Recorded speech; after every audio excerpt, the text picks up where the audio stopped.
Welcome to Chi Talks.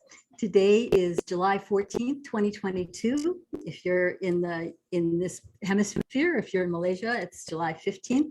I'm your host, Vicky Delajoyo. I'm so grateful that you've made time in your schedule either to join us live this evening or to view the recording later. Chi Talks, which is what this program is. It's a free program. It's sponsored by the National Qigong Association, which is a member-based organization offering education, research, and community building, all based in Qigong. You can join us here on Chi Talks every second Thursday of the month when we invite one of our professional members to share some of their expertise and wisdom with us. That said, while all Chi Talks presenters are professional members of the National Qigong Association, the views, recommendations, and opinions on this program are always those of the guests and don't necessarily reflect any official policy or position or endorsement by the NQA.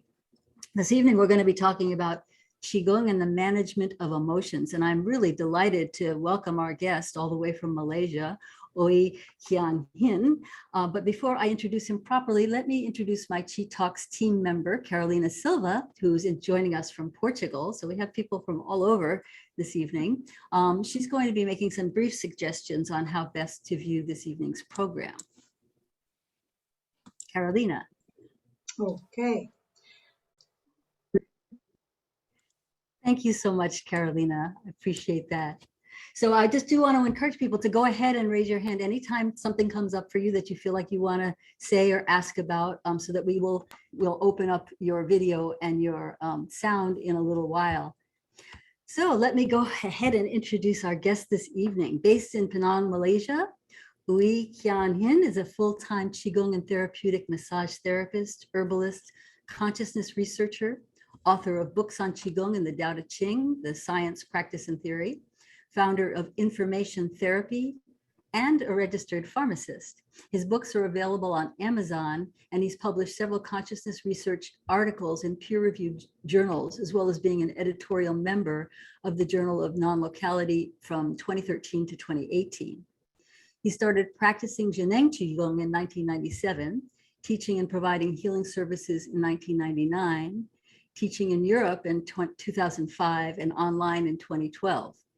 In 2011, he initiated the development of the National Occupational Skills Standard for Qigong therapy by convincing the Malaysian Ministry of Health and Occupational Ministry of Health with the different client testimonials, and that had been all verified by medical doctors. Subsequently, he was appointed the industry expert and verification officer of Qigong therapy. Currently, he's the secretary of the Malaysia Qigong Therapy Society, where only certified Qigong practitioners are admitted as members. So a big welcome to you. I'm so glad that you're joining us here this evening. Are you there? Can we hear you? Yes, can you hear me? Yes. So I'd like to begin by saying, you have a very extensive background in a variety of healing arts. And would you tell us a little bit about how you came to Qigong and what that journey has been for you? I started because of a knee injury. I was playing squash during my days at the universities. And well, during those days, we know very little about how you should prepare your body. We just go into the court and then we play ourselves out. So by the third year in the university, my right knee was complaining so badly that I could not squat down. So I went to see the doctor. I was in the university, and if you go and get a medical surgery or whatever, it is something like free of charge. So the doctor told me, hey, you do it now, it's FOC, free of charge. You leave the university, you do it outside, it's going to cost you 20K, 20,000. So you think, well, young man, don't be so stupid. But well, he also told me that, don't worry, the one replacement is going to last you about 15 to 20 years. You are active, maybe 15 years, you change once, you see? So when I said 15 years once, man, I got to live long, So I did not do that. I started to look up into traditional practices. Qigong is one, Mm. traditional massage is another one. So I practiced Qigong and it got well. Then came 1999, I had a kidney attack. There was a very bad one, renal stone. Normally you get 1 or 2 stones, but this one is a staghorn. So it's really bad. It's growing into every corner inside the calyx. That So sounds painful. again, I vomited. So I was a pharmacist. So I said, hey, this is small issue. Take painkiller, you have stomach ache, take antacid, whatever. Nothing helped. So what to do? Went to the hospital. And then they did an x-ray and said, oh, you have planted your diamonds here, man. You need a surgery immediately. So did it, surgery. And the doctor told me, look, don't worry. Your kidney function has gone down to only 10%. We leave it there for 6 months. If it recovers well, then we keep it. Otherwise, I just remove it. 1 kidney, you leave 100. Leave up to 100 without any problem. I say, if 2 kidneys means 200. Okay. Then I started working seriously on Qigong practice. Mm. You can't do much during those days. 1 pipe going in here, 1 pipe going in, 2 hands, 1 pipe coming out from the back, the drain, whatever the fluid in the kidney, and then 1 pipe going out through the penis. You have 4 pipes. The only thing you can do is standing meditation. Yeah, yeah. I could only stand there for 2-3 minutes and I got to sit down. But well, those were the days that you really get crazy about getting yourself well. And 6 months later, I went back to him, and the doctor could not believe it. He said that that's not possible. Something is wrong with the test. You have to redo it because the kidney function went back to 97%. He said that's not possible. Wow. I said, you're crazy. I love that. That's an amazing story. Yeah, yeah. And I- so you go ahead. I told the doctor that you're crazy. Because it's so cold in the room for the filtration test. I'm not going back there. Then he told me this: you are going to come back and see me every year for the rest of your life, because your kidney is now the tissue that is very loose because of the renal stone.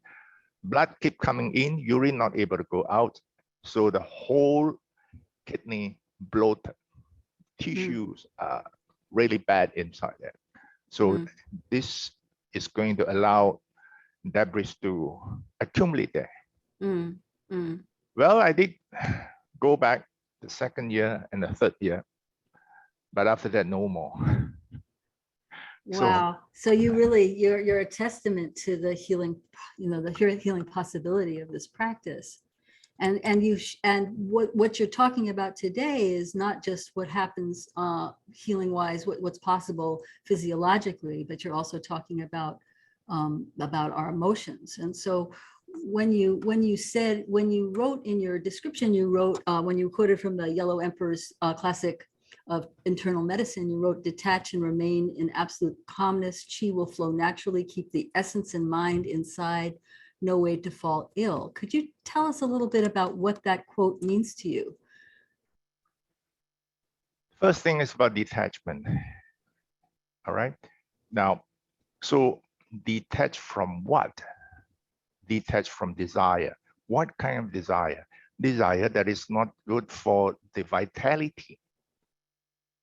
We don't need that much, but modern people, we want a lot. We want a plenty, but then we don't really need that much. See, so that is a desire. Now, that kind of a desire, excessive, that we want, we want something that is more and more and more. That kind of a desire is bad. Why? Because when you are not able to get it, you get emotional. You detach so that you do not get emotional, so that you can remain in peace and calmness. So now, we have to detach from this so that we will not be emotional. So that how do I know whether I am attached? You will know it when you are emotional. Then the next question is, how do I know that I'm emotional? You see, in TCM, in Chinese medicine, it is said that when you talk about cancer, it is all about the liver channel. Why? Liver rules anger and frustration. So when you have plenty of frustration and anger inside, it is a sign that you are very much attached. So detach so that you will not get emotional. How do I know that I'm attached? Okay, I'm emotional, then I must be attached. So how do I know that I am emotional? That is the most important part. Well, I have a question for you. I don't mean to interrupt, but I just, given that the story of how you went into qigong with these kidney problems, right? And kidneys, I guess, are associated with fear. Did you have fear, and did you find yourself managing fear in some way in terms of your practice as you were healing your kidneys? Is there a link there around your own, or did you have other emotions about it? Or could you tell us what happened for you? Okay, now from this perspective, it will be slightly different. When we are talking about pathological perspective, there are many factors. Right, Emotion is one. right. Then we will talk about my kidney. The doctor said that this is congenital. Ah, He said, sorry, I only saw 2 patients throughout my whole career. mhm. So I did not really feel anything funny, really. So you didn't have pain in your kidneys. You didn't know that this was happening. This was just something that was a congenital issue that was a surprise to you. And when it happened, did that bring up emotions for you when you got that unexpected diagnosis? Did that bring up anything for you, or is that just a totally separate issue and it's not related to what you're wanting to say? I was in pain. So they said that colic pain is the same as the pain of labor pain. So, but labor pain that lasts for more than 24 hours, that was what I was having. Um, if you were to ask me what kind of state of mind that you have, then I can't recall, but it was horrible. It was painful. You were enduring it. You were basically just enduring. Yes, and then they have to give me, injections so that I dose off. If you talk about this kidney issue, it is not that much related to fear. That I did not experience that kind of a fear. Serious, no. Yeah, that's fair. So let's go back to what you were saying when you're talking about managing emotions. What are the best ways, would you say, to manage them? I'm assuming it's going to have to do with qigong practice, but what would you say? I understand what you were saying about the importance of being able to regulate, but how do you see managing emotions when they come up? How can we manage anything if we do not know there's a problem? We can't solve a problem without knowing there's a problem. And on average, I see 1 cancer patient every week, new cancer patient. Even now, when with pandemic and all that, it's still that at the rate of 1 new cancer patient every week. Many of them, they would tell you this, oh, Mr. Wei, I have forgiven, I have forgotten. I have no problem with this issue anymore. But you look at them, you look at their, what we call the qi mechanism, you know that they are not happy. You know that their livers are boiling. In Chinese medicine, the 2 livers. One is the ordinary liver, modern medicine. The other one is the spleen. The 2 livers are boiling. I said, you thought that you are fine, but you are definitely not well. So I said that we do an experiment, and then you let me know whether you can tell the difference or not. We can do a very simple experiment here. Now, do you think that you are calm now? To the audience. You're asking the audience if they feel calm Yes. now? Would you Yeah. put in your chat, in the chat, please? Do you feel calm right now? Do you feel like you're calm right now? There's some no's and some yeses. And I do see the request to turn on captions. We haven't been able to figure out how to do that. So I'm so sorry. We're not able to do that this evening. We are researching it and we will be doing that soon, just an aside to the person who asked. So a lot of yeses and nos. Can you see that? That there are people who are answering. It's all over the map. Okay. Okay. Now we do a very simple experiment. The first thing, I want you to close your eyes, take a few deep breaths, feel whatever you can feel inside yourself. If you are not able to feel anything, that not able to feel anything is also your experience. All right. Do that now and remember your experience.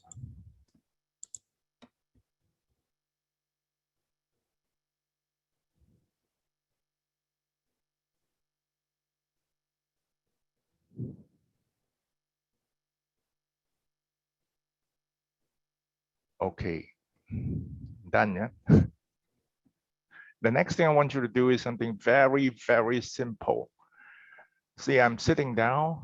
I bring my hands up to the front of my chest, not far out, quite close, without touching, hands not touching. Now, then on breathing in, I spread out my arms. On breathing out, I allow them to restore.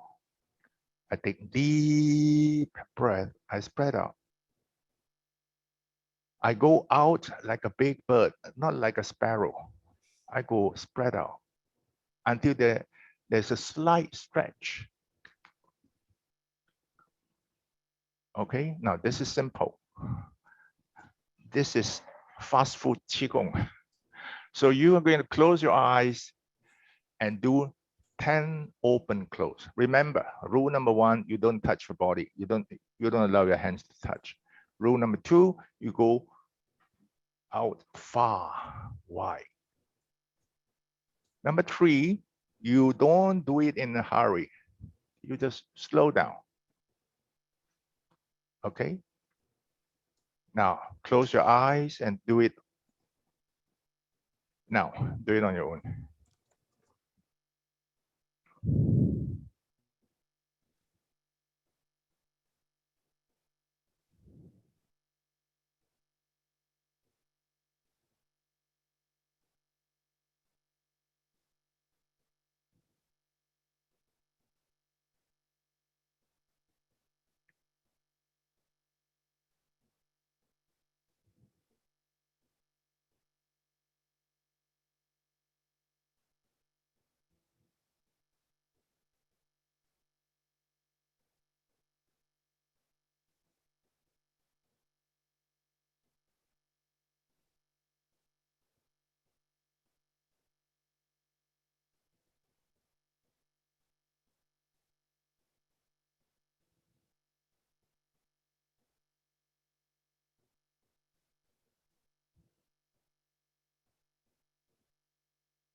Okay.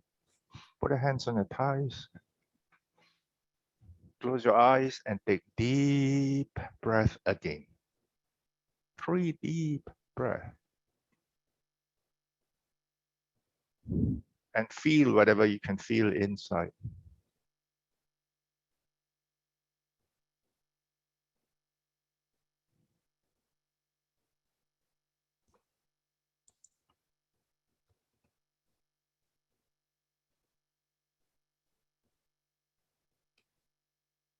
Okay. The next question. Can you tell the difference? Yes or no? So Can you folks, tell the difference before and after the short exercise? Getting a lot of yeses. I can say yes for me. Yes, yes, more relaxed, more calm. My arms are tired. I feel more open. Yes, lots of yeses, lots of yeses. What's the reflection? You thought you were relaxed, but actually you were not really relaxed. So here somebody says they started with a stress state and now feels very peaceful. And one person said closing my eyes and not looking at the screen helped. Deeper calm, more relaxed. This is something that I do regularly to my clients with severe emotional issues. I would classify cancer as an emotional issue. Mm. And almost all of them, they'll tell me this at the end of it, that some of them tears would run down. Then they said, oh gosh, now I understand what you mean. See, you can't solve a problem without knowing the existence of the problem. So awareness is number one. How are you going to bring up the awareness? Some patients, you ask them, when was the last time that you experienced this? I mean, this kind of a calmness. They cannot recall. You simply cannot recall. So if you are able to pick up the difference, that means you know where you should work, where you should put in your effort. Calm down. This is the most important thing. I have a different question, which is, I love that you had us check in first with where we were so that we could really feel what the difference was after that breathing exercise. Do you feel like there's ever a time, or do you believe that there's ever a time when emotions contribute to either our lives or to Qigong practice? Or does it feel like or do you believe that the main thing is to really get to that place of inner calm where emotions are very, very light, if not there at all? So do you feel like there's emotions that ever get moved through Qigong? Or does it feel, I mean, is there any contribution that emotions bring that you see? See, we always put a negative label onto emotions. Mm-hmm. But actually, if you look at it correctly, there are two extremes. Let's say happiness. Happiness is good. Yeah, happiness is good. But extreme happiness, in Chinese medicine, is called crazy happiness. It's going to hurt your heart. Happiness is related to heart, and extreme happiness is bad for the heart. This has been proven that about, I can't remember the actual figure, it's about 20% maybe. They call it heartbreaking happiness. Mm. It is a cardiological issue. You know, that there was this story that I've read that the mother is staying in Taiwan, the daughter is working in the States. So the mother had to go for a angioplasty. So wrote to the daughter, hey, I'll be going to the hospital. Are you able to come back? The daughter said, you know, this is year end. The company is really busy. And I will try my very best to come back. Mom, don't worry. The success rate of angioplasty is so high. You are not going to have any problem. I promise. I'll try my best to come back. So mother said, don't worry, work is important. Yeah, you stay with the work. Don't worry, I'll be fine. So mother went for angioplasty, and then she got up. So the nurse was pushing her out. On the corridor, the daughter came. The mom was so happy that she raised her arms, fell down, collapsed, and died. So there were many instances like that. I remember there's a doctor in the States who wrote a book on happiness that kills, something like that, many years ago, and then back in 1990s. So he said this man who has been playing golf for his whole life, he had never hit a hole in one. I don't understand what is hole in one, by the way. But the man hit hole in one, jumped up, fell down, collapsed, died. So the one who was playing this bowling I think for it's golf. years, Yeah, yeah. and he hit 300, collapsed, die. A guy in the casino, hit jackpot, yell, collapse, die. So happiness, extreme happiness is bad. Anger is bad, yes, but then there are two forms of anger. One is when you are acting for social justice. That kind of anger is good. But the other end is the kind of a anger that is looking for trouble. You're looking for excuses outside. That is bad. So when you talk about emotions, they're always the good one, always the bad one. But the question is really more balance, excess as opposed to. When you have 5 in a good end, they form calmness. They balance up the whole thing. Yes, yes.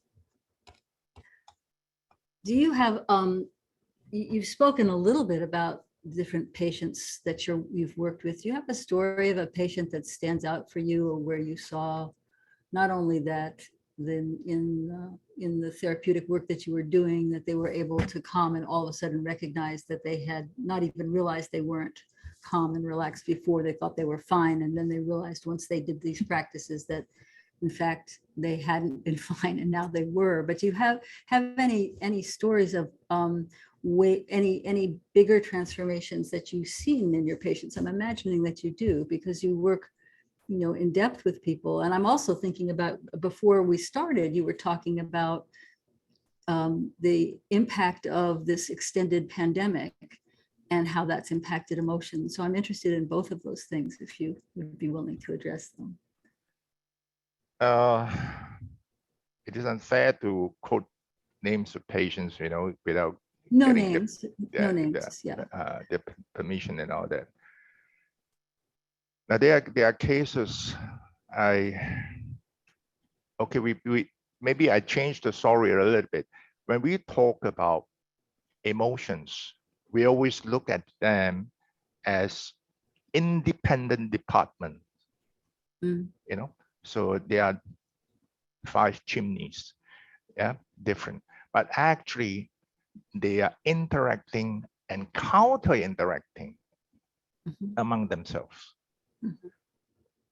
Most patients that comes in with anger and frustration, the first thing that we want them to do is to learn how to evoke the compassion. Because, well, anger is wood. Compassion or sadness is metal. Metal, you can make use of metal to build an axe and then to cut down the trees. So this is called counteracting. Those who have what you call plenty of anger inside, normally they are people who have very little compassion inside them. Serious. I'll tell you a story. This is a real story. I was driving and then I overheard it on the radio. And there was this man. Those who have been to Penang, they know that we have very successful private hospital here. Medical tourism is an important industry in Penang. So all the private hospitals, they're competing among themselves. They are built like a 5-star hotel. You can imagine the restaurants, classical music playing, all right? The right light, everything is nice. So this man went to the restaurant of this hospital. He was early. So he went inside the hospital and went to the restaurant. He was enjoying his lunch, early lunch. nobody there. So he was the only person, classical music playing. He was so happy. Then all of a sudden, bang, the door opened. A man came in together with two young boys around the age of 5, 4, 5. So, well, boys, they are boys. So they started to play among themselves, run around the restaurant. The man said, gosh, there goes my beautiful lunch. Never mind, bear with it. And after a while, the two boys accidentally knocked down a table full of plates. Bam! It was so horrible. He couldn't take it anymore. And the kids, they were crying. They were frightened and they were crying and yelling. The father just sat there, looking at them, not doing anything. The man was furious. He stood up, walked straight to the father and said, sir, don't you think you should do something to discipline your children? The man looked up at him and said, I don't know. Their mother just died. All of a sudden, the anger disappeared. Why? Why the anger disappear? Same restaurant, same people, everything the same music, everything the same. Why in the split of a second his anger disappear? Because his compassion was evoked. So when your compassion was evoked, your anger will go down. When you have plenty of anger, this is an indication that your compassion is not sufficient. So this balance of the 5 emotions that's sort of embedded, especially in traditional Chinese medicine and Qigong, is so critical. Yes. Yeah. Thank you. I love what you're saying. I know that you teach classes for people in the United States called America Get Well. Can you tell us a little bit about that class? And Carolina, you can post on where people can find out more about this. But tell us about what you're doing here for folks in the States online. It is essentially founded on what we call the big open close, like what we had done just now. But of course, this session is 45 minutes. And the last 10, 15 minutes is about qi regulations, where we send qi, external qi, into the body of the participants. Okay, the first thing is the feedback that we get is that this helped them to calm down tremendously. We have it on Monday and Wednesday, New York time, 9 to 9:45 p.m. It helps them to calm down, and also this is something that prepare them to really understand what's wrong with them. I always say it this way, that there's no independent body, there's no independent mind. Some people, they kept saying that, okay, I need my practice, because they also realize after practicing Qigong, they calm down. But if they are not careful, they do not know how to extend this calmness throughout the whole day, then the benefits of the practice would be very much compromised. So this practice, one of the important things is to introduce it, to let the participants know that, well, how you can learn simple thing to stay calm throughout the day. So this is a practice that you do twice a week with people, and as I remember, it's very accessible financially. It's not expensive at all. Could you say people can go to the link, but did you say $27 or something? Yes, $27 a month. We started this during the pandemic. So 2 years ago, we have a huge crowd. So things are getting better now. So the crowd is getting smaller. Yes. But still, how lovely to have a 45-minute practice twice a week that just helps keeping that regulation that is so important that you've been talking about. I'm going to go ahead and open it, if it's okay with you, to the Yeah. question and answer. So if you have a question or a comment or something that you have noticed in your own practice, please raise your hand. I think Carolina described how to do that in the reactions, because of course we can't see you with your video off. So if you raise your hand, then we can invite you to turn your video on. And I see Karen, I'm going to go ahead and ask you to unmute and turn your video on as well. You're still muted, so go ahead and unmute yourself. Okay, that's good, right? Yes. I was just wondering if you could review what the 5 emotions are. I assume you're talking about 5 element theory, and I do remember about the liver and that being about frustration, but I'm wondering if you could just review what the other ones are, because I don't remember. Okay, the heart is the fire. The heart is related to happiness or bliss, two extreme. Bliss is good, crazy happiness is bad. Okay, whatever you burn will turn into ashes. I always say it that way, it's easier to remember. From the heart, you go to the earth, which is the pancreatic system. Actually, they always put it as the spleen system, which this one we have to blame those guys back in the Qing dynasty. All right, but okay, this spleen is related, or pancreatic system is related to ideation. 2 forms of ideation. The one is good, which is rational. The one that is not good, irrational. All right, the one that is irrational are things like he loves me or he loves me not. That kind of a, you know. The one rational is like, let's say you are going to the market, you have 50 bucks inside your pocket, you would really think over how much you're going to spend. Rational, irrational. From the earth, what do we get? We get metal.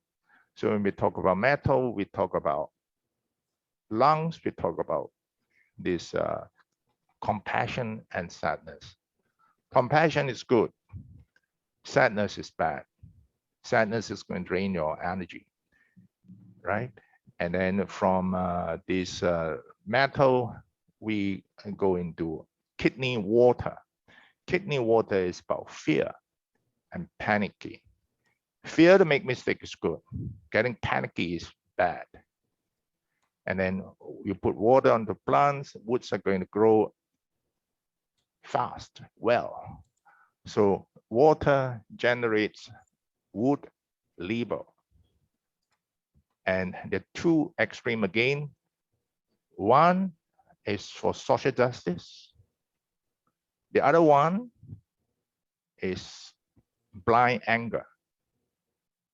And then wood is going to allow the fire to grow stronger. So from wood, you go to the heart. So you go in a cycle. Right. Now, if you want to talk about the counteracting effect, then you got to look into the chart.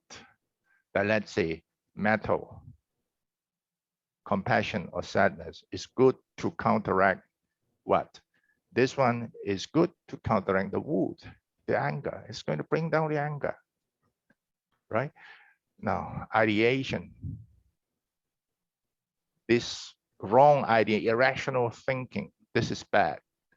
What is going to stop the earth?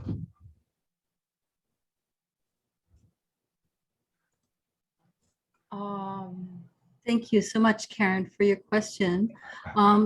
If anybody else would like to speak up, this would be your chance to have a connection, and we'd be really happy to hear from you. So raise your hand, let us know. And Carolina, I'm going to ask you to track that. If you have a comment, it doesn't have to be a question. It can be just, I see Sarah. Go ahead and unmute yourself, Sarah. Hi, thank you. I'm And glad to be here. if you would start your video too, great, great. Okay, hi. Hi. I wanted to just ask, are there any resources or books that you would lead us to that could help with being able to further our knowledge with Qigong? Any recommendations? on any readings. You see, if I'm selling pizzas, but there are so many types of food available in the world, if you were to ask me what is the best food, I would tell you that pizza is the best. You get what I mean? I think it's not very fair. But my books are all available on Amazon. Okay. So just look Okay. his name up on Amazon and you'll be able to, thanks Sarah for asking, that's great. Thank you. I see Joan. Joan, you had a question or a comment? Yes, I was just wondering, the chart that you were just referring to, where you go to the opposite to find the counteracting emotion or state of being. What chart is that and how can I find it? The 5 phases or the 5 element chart, you can find it on, you can Google for it. There are plenty of them. Okay, thank you. Thousands, Welcome. right? Thank you so much, Joan. I see Ellen, would you go ahead and unmute yourself and turn on your video so we can hear you and see you?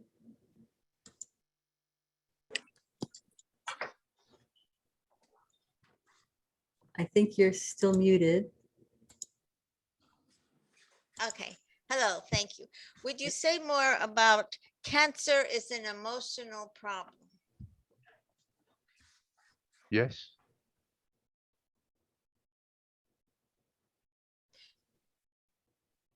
Yeah. Do you mean does it arise out of emotions? Okay. That, allow me to correct, yeah. Adult cancer, that means, adults means what? From Chinese medical point of view means those who have reached maturity and onwards. So that will be somewhere around the age of 28, 30 to the age of 65. I think I'm not the only person who pointed this out. There's this great doctor, Carl Simonton, who wrote the book Getting Well Again. Heard of him? Yeah. He put it he put it as a statement. Say, he said, all cancer patients have had a prolonged, severe episodes of depression 6 to 18 months before the diagnosis. Yep. I've been in this business for a long time, 20 years, more than 20 years. And I found this very true, with the exception of some lymphoma. Yeah, it so happens that they are also the highly curable ones. Okay. Thank you for your question. If you have a question or a comment, please go ahead and raise your hand. But while we're waiting to see if anybody else has something to say, let me just talk one moment about the benefits of being part of the National Qigong Association. So first of all, if you're new this evening, again, I'm so glad that you're here. And please join our email list by going to our website, nqa.org. That way you'll be able to be the first to know about upcoming presenters and topics for Qi Talks, as well as getting information about upcoming live and virtual events, as well as any recent research that's been happening around Qigong. The membership of the National Qigong Association ranges from people who are brand new to this work all the way to those who have lifetimes of experience, including professional teachers and healers. And the organization seeks to bring together this wide range of people with diverse practices, lineages, belief systems, and levels of expertise to provide a forum where excuse me, where exchange can happen. So, and one of the things I love is that there's no one way that NQA is promoting, but it's really bringing together all of the diversity that's within this large community of people who love and practice Qigong. So whether you're a long-term Qigong practitioner or you're a teacher, or even if you work with other energy modalities like yoga or Reiki, I saw a few people saying that in the chat, or even if you just want to know more, please consider becoming a member of the organization. So why? let me tell you the benefits. Some benefits include there's a special members only discount prices to attend the live and virtual conferences and events that we offer. For example, our annual conference is coming up on September 17th and 18th this year. So it's going to be online, so it's going to be easily accessible. And the conference committee just contacted me recently to tell me that they already have 6 amazing teachers, 3 men and 3 women lined up to share their wisdom. And as a member, you would get a special price and special discount that would perhaps even cover your membership fee, depending on what level you join us. So as a member, you also get unlimited access to a large archive of audio and video Chi Talks programs like this that's only available to members.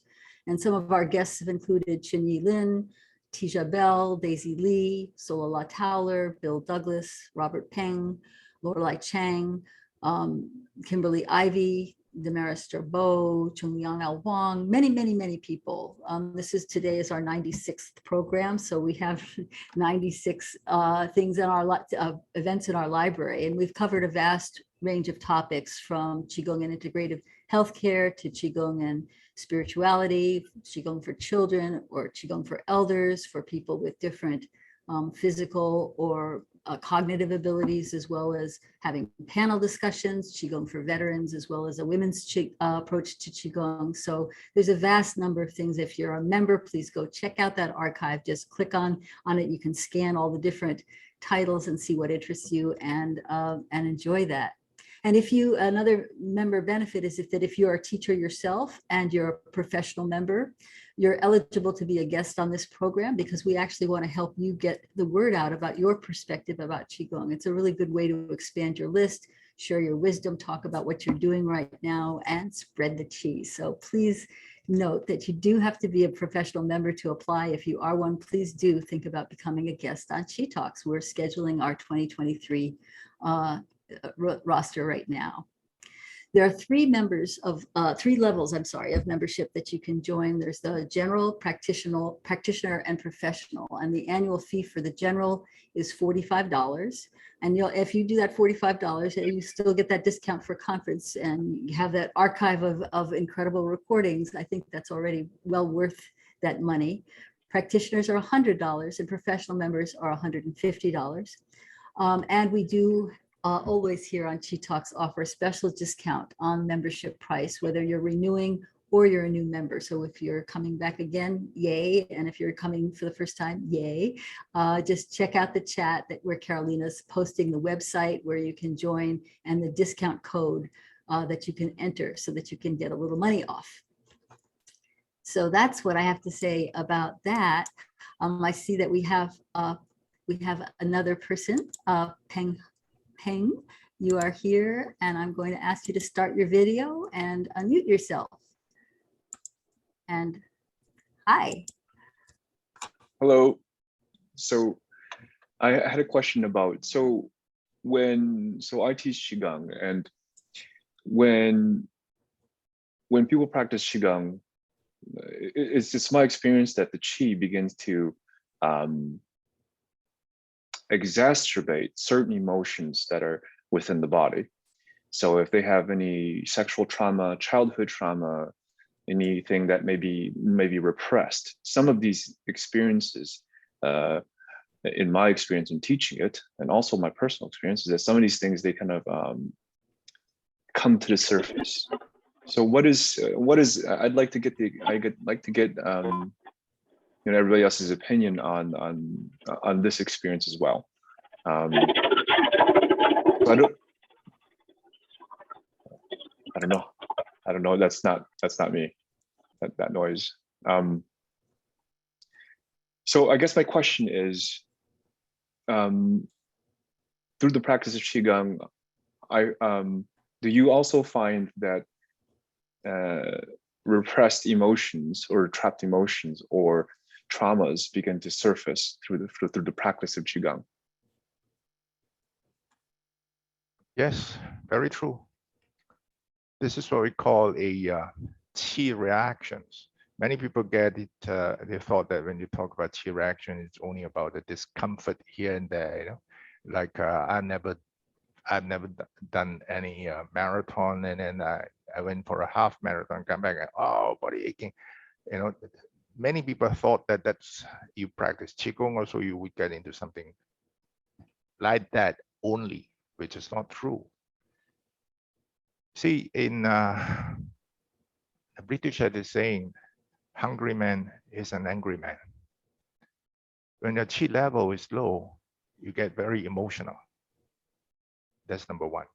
But then when your chi level goes up to a certain extent, it starts to penetrate deeper into your system. Initially, it's on the outer side, on the muscular system. Then it goes into the internal organs. When the chi is penetrating into the internal organs, it is trying to balance it up. So whatever hidden inside will be unearthed. That will come the reactions. Also, like I've been saying that practicing for fun is one thing. Practicing for fun means, I mean, in Malaysia, we have many, many such groups. You know, it is after practice, you have good social gathering is good. You know, they have fun. They practice twice in a week. That's it.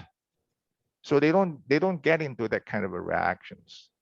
But if you are practicing seriously, you are practicing to handle some serious problem like trauma deep hidden inside you. If you go deeper into the practice, qi goes into the internal organ, you're going to meet that. And again, and that's the reason why I said awareness is number one. You must know that it's coming. Like, let's say, how many people they know that they're angry when they're angry? Most people, they do not know. So if you were to tell them, look, you are getting angry. Oh, he realized that he's getting angry. After many reminders, so maybe after a few days, okay, he's immediately after he's getting angry, he realizes he's angry. So it is belated, slowly, immediately, oh, I'm getting angry.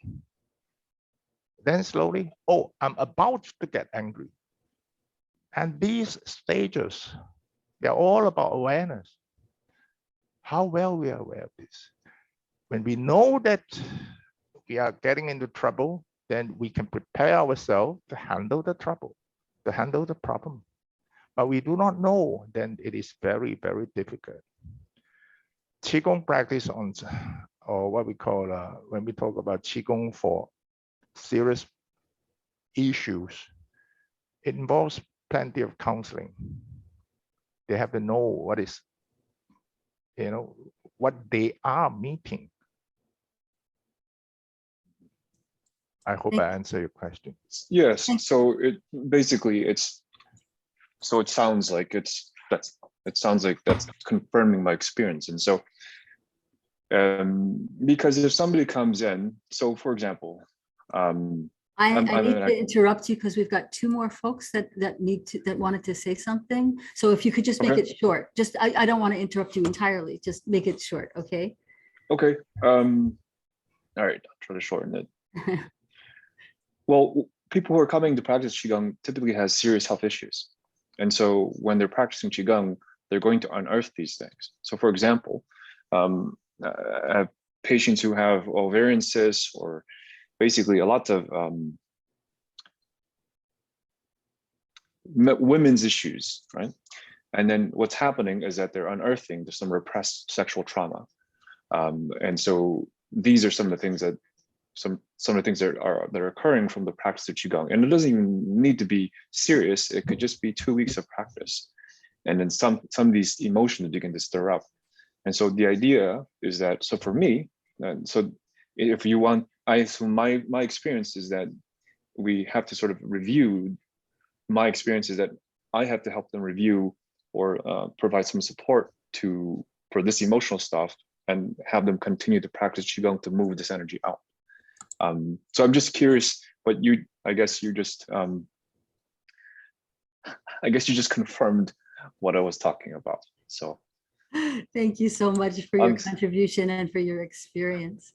We have VR says, that she couldn't turn on, or she or he couldn't turn on the video, but wondered if there are any suggestions for trying to do arm Qigong after shoulder surgery, which limits motion. And just a quick, just if you have a quick thought about that. Adaptation. This is tricky because the muscles here, they are rather complex. When come to injury, we always look at it from two aspects, whether it's localized or non-localized. I understand that it can be confusing to most people, even medical doctors, because in Chinese medicine, we don't look at it as the way that it is. And let's say there's a problem with the shoulder after surgery, then we have to find out what kind of a surgery is related to what. You know, this relates to impingement, related to this is tough, honestly, until and unless that we have a look at your history. Only then we can decide what to recommend. Sorry about that. I'm not that good to by looking at this question and pick up what is needed. We also have, thank you. So we also have questions from two other people, but we are out of time. So what I'd like to ask, is it okay with you if people email you? I have the one question is, thank you for your knowledge, first of all, Carol Vaughn says, and any thoughts relating to the seasonal changes and emotions, which I'm sure you have a very thorough answer to. And then somebody else is asking, Robert is asking, Qigong specific for prostate. He seems to be having more students these days dealing with issues with prostate, and he has some practices but would like more. So can people connect with you, Ken? Yeah, no problem. Okay, so Carolina, if you would put his email on the chat, because we are just now at the half hour, so we are out of time. Which is, I hope you come back, because this was a wonderful, wonderful exploration. Thank you so much for being here. And I want to thank everybody for joining us for this evening's Chi Talks. There's not going to be a Chi Talks this next month in August. I usually take that month off from doing this particular piece of work, but we will be back on September 8th. So please join us then. Our guest will be John Walcott, who's going to be discussing cultivating a personal healthcare system, integrating Qigong into our grassroots community. John is a 40-year veteran of the healing and martial arts. He's trained in 3 major schools of medical Qigong and Qigong healing, and is certified in Asian bodywork therapies, including 5-element acupuncture. He's a former member of the board of directors of the National Qigong Association and is the founder of Cloud Walker Mind Body Healing System and a senior instructor with the Vero Beach Qigong Society. So please put September 8th at 8:30 p.m. Eastern time in your calendar right after you leave, so that you can join us for what I'm sure will be another fascinating and enlightening discussion. Again, I'd just like to thank you so much, Hyun, for your wisdom and for, I know this is always just too short, and I know that many of us would love to hear you talk some more.